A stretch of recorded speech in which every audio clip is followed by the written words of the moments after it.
100 सीटें ऐसी जहां बीजेपी लड़ाई में ही नहीं है, कोने कीजिए।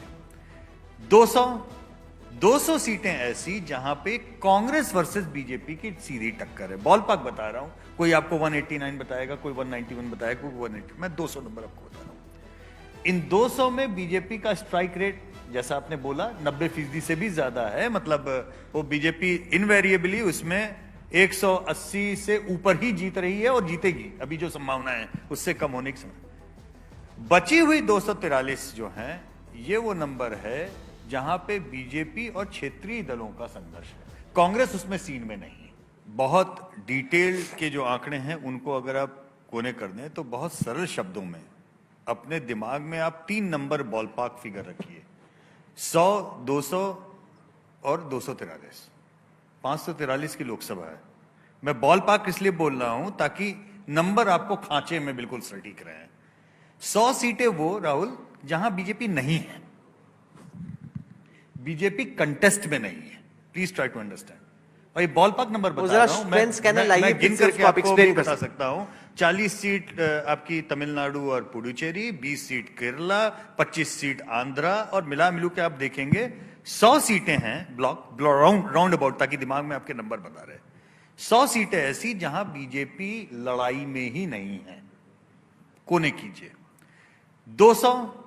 200 सीटें ऐसी जहां पे कांग्रेस वर्सेस बीजेपी की सीधी टक्कर है। बॉल पार्क बता रहा हूं, कोई आपको 189 बताएगा, कोई 191 बताएगा, कोई 180, मैं 200 नंबर आपको बता रहा हूं। इन 200 में बीजेपी का स्ट्राइक रेट, जैसा आपने बोला, 90% से भी ज्यादा है। मतलब वो बीजेपी इनवेरिएबली उसमें 180 से ऊपर ही जीत रही है और जीतेगी। अभी जो संभावना है उससे कम होने की संभावना। बची हुई 243 जो है, ये वो नंबर है जहां पे बीजेपी और क्षेत्रीय दलों का संघर्ष है। कांग्रेस उसमें सीन में नहीं है, ठीक है। अब इस 243 में बीजेपी का स्ट्राइक रेट कितना हो कि वो 400 का आंकड़ा क्रॉस करे, ये आपने सोचने समझने की बात है। मतलब ये है, बीजेपी का कांग्रेस के अगेंस्ट जो स्ट्राइक रेट है, वो स्ट्राइक रेट बीजेपी उन 243 जो क्षेत्रीय दलों के साथ में उसकी लड़ाई है उस पर अगर रेप्लिकेट करती है तो 400 का आंकड़ा पार हो सकता है, अदरवाइज नहीं होगा। राजनीति में असंभव कुछ नहीं है। मुझे याद है 2014 का जब मूड ऑफ द नेशन अपना जनवरी का आया था, उसमें हम लोग ने इस बात की चर्चा की थी कि हो सकता है बीजेपी 272 खुद क्रॉस कर जाए। कोई मानने को राजी नहीं था कि संभव ही नहीं है। तो संभव तो असंभव वाला वैसा ही रहता है। अब आंकड़ों पे 400 होगा कि नहीं होगा, ये काम, पहला अंक मैं बताता हूं, दूसरा अंक प्रदीप आपको बताएंगे, क्योंकि वोट बताने का काम मेरा है, सीट बताने का काम इनका है। ये स्टैंडर्डाइज्ड हमारा रोल है।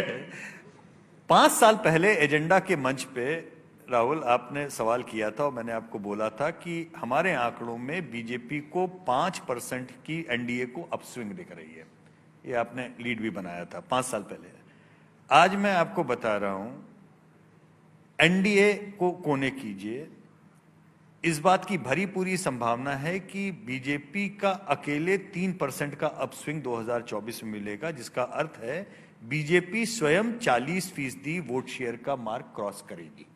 ये आप लिख लीजिए। मैं पूरे होशो हवास में फिर दोबारा ये बात कह के जा रहा हूं। बीजेपी अलायंस के वोट कितने होंगे ये मैं इसलिए नहीं कह सकता क्योंकि अलायंस वाले पार्टनर्स मुझे अभी क्लियर उस तरीके से नहीं है। बहुत सारी अगड़म बगड़म अभी भी होनी बाकी है, लेकिन मोटे तौर पर अगर आप सब गिन लीजिए तो समवेयर बिटवीन 3 to 5%, तो एक 45% का जो एक ब्लॉक है ना, ये ब्रीच करने की पूरी संभावना है वोट शेयर में। बट मैं उसमें अभी अलायंस पार्टनर के वोट शेयर को काउंट नहीं कर रहा हूं। अब अगर बीजेपी 40% का वोट खुद क्रॉस करने की हालत में है, तो इसका मतलब ये नहीं है कि जिन 100 सीटों पे बीजेपी नहीं है वहां पे कुछ चमत्कार होने जा रहा है।